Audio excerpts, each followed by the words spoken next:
अस्सलामुअलैकुम। मैं हूँ आपका टीचर हसान अयूब। आज हमारा लेक्चर नंबर 12 है और जो मेन चीज़ आज हम डिस्कस करने लगे हैं वो सिर्फ एक शॉर्ट क्वेश्चन होगा और वो है टाइप डिक्लेरेशन करेक्टर्स। कि बेसिक लैंग्वेज के अंदर कुछ करेक्टर्स होते हैं, उन करेक्टर्स को हम टाइप डिक्लेरेशन कहते हैं। वो आगे देखते हैं अभी क्या चीज़ है। बस बताने का मकसद ये है कि आज के इस लेक्चर के अंदर सिर्फ एक शॉर्ट क्वेश्चन है और वो कंसेप्ट के हिसाब से बहुत ज़्यादा इंपॉर्टेंट है। आगे अगर वो मिस्टेक आप करेंगे तो मार्क्स कटने का चांसेस हो सकता है। इसको ध्यान से सुनिएगा। ये बुक पे पेज नंबर 18 पे जब आप आते हैं तो बिल्कुल टॉप पे ये वाला जो आर्टिकल है ना, ये शॉर्ट क्वेश्चन में आपका इम्पोर्टेंट है। ठीक है, तो अब टाइप डिक्लेरेशन करेक्टर्स ये वाले होते हैं। अब देखें, डेटा की मुख्तलिफ टाइप्स होती हैं। ठीक है, वो भी मैं आपको बता देता हूँ किस तरह की। फ़िलहाल आप बस ये देखें कि शॉर्ट क्वेश्चन आपने बुक पे आगे तो कितना लिखना है। Type declaration characters represent the type of the variable. Following type declaration characters are recognized in GW Basic. तो ये टेबल आपने बना देना है कि 4 करेक्टर्स होते हैं और इनके टाइप ये है, एग्जांपल्स ये है और मेमोरी इतनी रिक्वायर्ड है, और ये एमसीक्यू के पॉइंट ऑफ व्यू से भी इम्पॉर्टेंट है। ठीक है, ये मैंने इसको थोड़ा सा कट कर लिया ताकि आपको समझा सकूं चीज़ को। अब कहता क्या है, टाइप डिक्लेरेशन करेक्टर्स है इन जीडब्ल्यू बेसिक। क्योंकि आप लैंग्वेज कौन सी पढ़े, जीडब्ल्यू बेसिक, इस वजह से बेसिक लैंग्वेज या जीडब्ल्यू बेसिक के अंदर अगर आपने कोई वेरिएबल इस्तेमाल करना है, वेरिएबल की डिस्कशन हमारी हो चुकी है कि वेरिएबल अपने अंदर कोई डाटा या वैल्यू को सेव या स्टोर करता है। जैसा कि मैं इधर लिख दूँ a=5, तो ये मैंने क्या किया, a वेरिएबल है, a के अंदर क्या स्टोर किया है, 5। ठीक है, अब डाटा मुख्तलिफ तरह का हो सकता है। अब देखिए, ये होल नंबर है, पॉइंट्स के बगैर है। एक डाटा हो सकता है पॉइंट के साथ होगा, ठीक है, और एक डाटा हो सकता है जिसके अंदर आपने अपना नाम सेव कराना हो। जैसे मैं इधर HASAAN लिख दूँ, तो अब ये तीनों डाटा की मुख्तलिफ टाइप्स हैं। पहला विदाउट पॉइंट्स, दूसरा विद पॉइंट्स, और तीसरा कौन सा है, एक स्ट्रिंग है जिसके अंदर करेक्टर्स आ जाते हैं। ठीक है, मेन 3 है। फिर ये जो पॉइंट्स वाला है, इसकी फर्दर 2 टाइप्स आ जाती हैं, वो भी हम डिस्कस करेंगे। तो जब आपने कोई इस तरह के करेक्टर्स को या नाम को सेव या स्टोर कराना होगा, तो तब हम ये डॉलर का साइन जो होता है इसको इस्तेमाल करेंगे। और इसका नाम क्या है, स्ट्रिंग वेरिएबल। ठीक है, वेरिएबल जहाँ पे भी लिखेंगे, अब जैसे ये था ना, मेरी वैल्यू है हसान, तो इसको सेव करवाना है तो इधर मैं क्या लिखूंगा, एन वेरिएबल है और उसके साथ डॉलर साइन लगा दूंगा।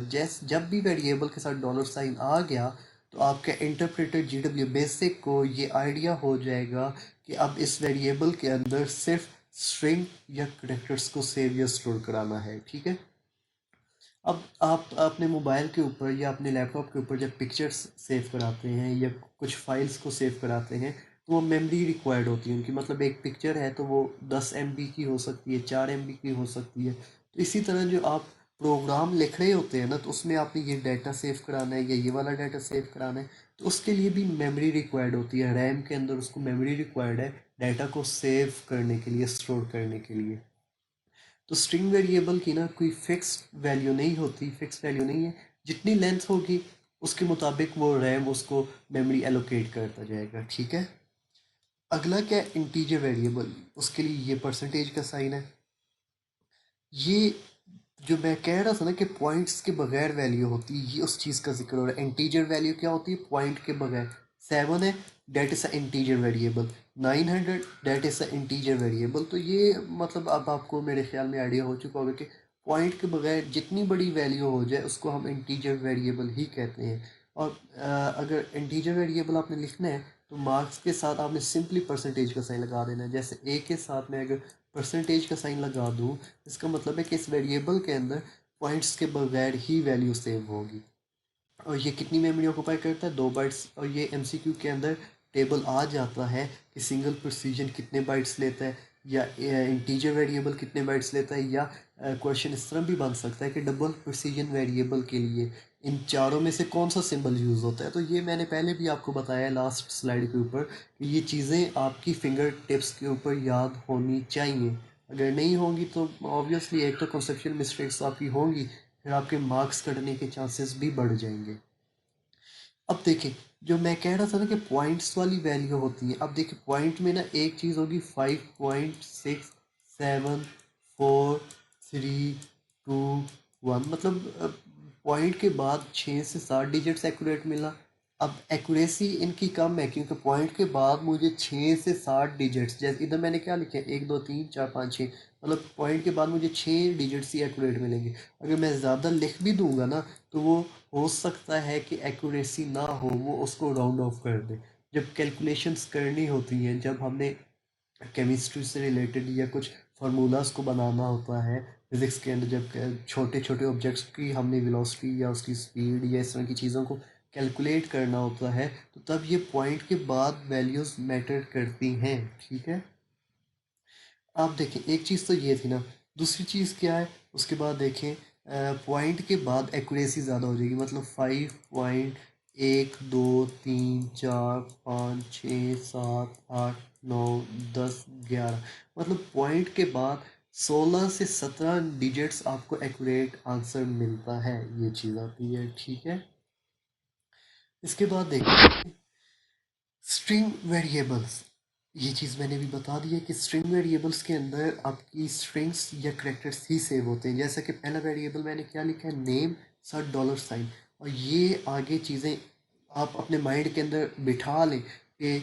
जब भी आपने कोई करैक्टर्स या इस तरह की स्ट्रिंग लेनी होगी ना, तो वेरिएबल नेम के साथ क्या आपने लगाना है, डॉलर का साइन लाजमी लगाना है। ठीक है, एड्रेस लेना था, डॉलर का साइन लगा रहे तो आप देख रहे हैं कि इन्वर्टेड कोमा के अंदर, सॉरी इधर के इन्वर्टेड कोमा क्लोज भी होंगे। ठीक है, तो ये सारी की सारी स्ट्रिंग इसके अंदर मैंने सेव करा दी है। उसके बाद integer variables the values that are without fractional part that are without any point value. तो अब देखिए 23 है 49 है, ये दोनों पॉइंट्स के बगैर है, तो एज के साथ मैंने क्या लगा दिया था, परसेंटेज का साइन। तो ये जब भी आपके वेरिएबल के साथ परसेंटेज का साइन आ जाएगा तो डैट मीन्स के ये वैल्यू पॉइंट्स के बगैर ही होगी।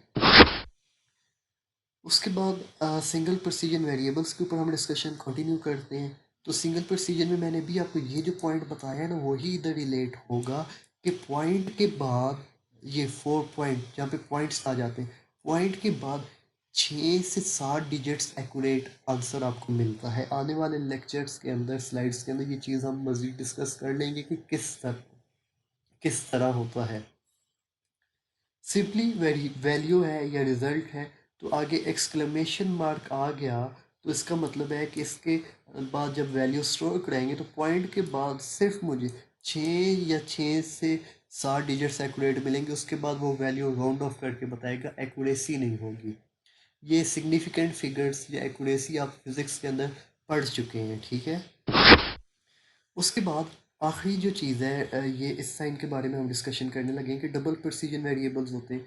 जब आप चाहते हैं कि पॉइंट के बाद काफ़ी बड़ी वैल्यू, जैसे पाई की वैल्यू 22.7, सॉरी ये 22/7 जब करते हैं तो काफ़ी बड़ा आंसर आता है। ठीक है, आप चाहते हैं कि कैलकुलेशन के अंदर ये सारी की सारी वैल्यू एक्यूरेट आए, तो तब आप डबल प्रेसिजन वेरिएबल इस्तेमाल करते हैं। ठीक है, रिजल्ट के बाद देखिए 489.365985744445, ये एक काफ़ी बड़ी वैल्यू है, और ये रिजल्ट वेरिएबल के अंदर एज इट इज़ ही सेव होगी, किसी नंबर को, किसी डिजिट को राउंड ऑफ नहीं करेगी। ठीक है, तो उम्मीद है कि आज का ये लेक्चर आपको समझ आ चुका होगा।